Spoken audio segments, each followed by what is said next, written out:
All right, good morning, Mayor Joe Yoakum, Council President Tim Salters here today to give you our latest update. Yep. We are up to 31 cases Yep. in Knox County. I think there's only 7 active. Yeah, so when we go to the caseload, we'll go through the numbers like we usually do. You've got 31 cases, 24 have been recovered. That gives us 7 active cases. I think by this weekend, you'll have a couple that'll be released. So we'll be back down to like 5, and then it'll go through the week. Remember, an active case are those that are in that quarantine window.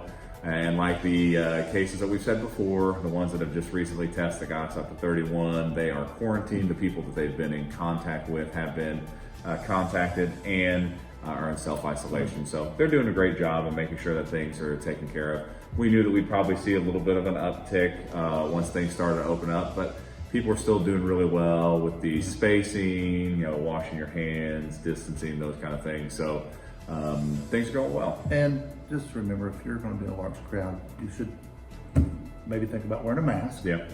And that is more for protecting others than yourself. Yeah, and the key thing too is just make sure you have that spacing in between you. Like sometimes I know we all get excited that we're able to go out, and sometimes we forget it. I'm guilty just like everybody else. That you get excited because, hey, I can go out and do some things normally, but those are things you have to constantly remind yourself. Things are going great here, so we just got to keep reminding people about those things. And I think we're doing a great job. And if you look out and about, people are doing well in the city and the county. So I'm glad of where we're at. Right.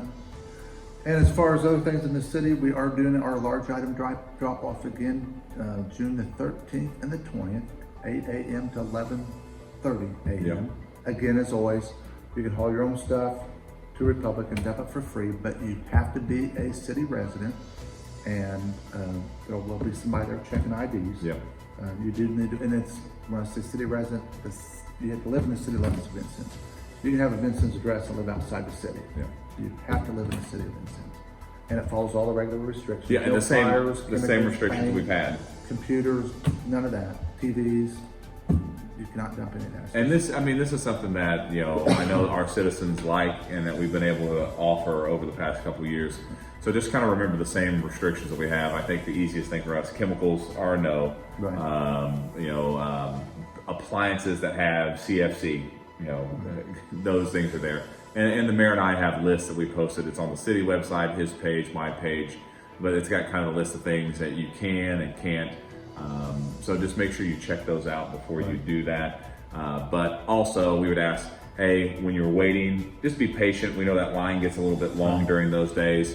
We will get to you. We'll get that stuff taken care of. So we're looking forward to those days because I know a lot of people have stuff that they want to get rid of. And even without hauling it yourself, if you have a large item that does not fit in a trash bag, and I'm talking like anything larger than a trash bag, you can put 4 stickers on it and call the city, the street department, and they will pick it up. You can put a couch out with 4 stickers, it'll get picked up, a chair, whatever, we'll pick it up. So if you don't want to haul your own, you can put 4 stickers on whatever the item is, and we will pick it up. And we've been doing that for a while now, and I think some people forget about that, but if you got the 4 stickers on there and you just call ahead, then that will get taken care of. So that is a service that we do provide here as a city as well. So those large item days, just to go over, those are June 13th and June 20th.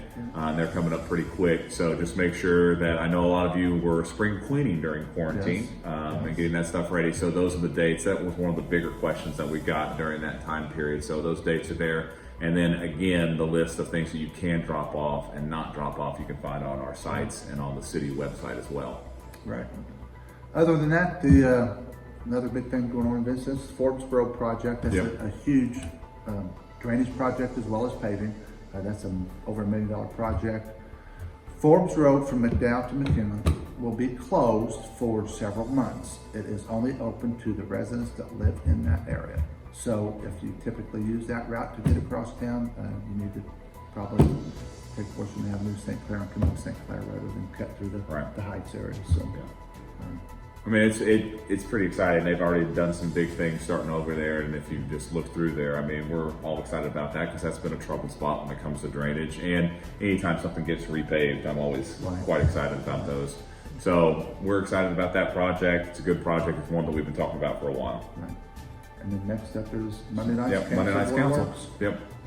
Again, it will be live Facebook, Yep. council, and the mayor's page. So I encourage you to watch. And if you do want to come to the council meeting, you will have a temperature check, and we do ask that you wear a mask. Yeah.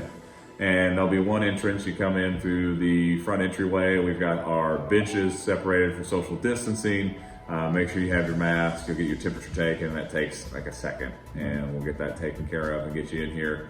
I don't think the agenda is too big. I mean, there'll be some interesting things that we're talking about, but we're starting to get back in the swing of things and going over city business and interesting things on the horizon. So I look forward to that. You've got Board of Works. That'll be at 5 beforehand. So it feels good to get back in the swing of things and go over stuff that's happening in the city and hear what's happening from our department heads and hear what's happening, from a council's perspective. And the mayor goes over stuff in detail as well. So we're excited about that, and we look forward to it.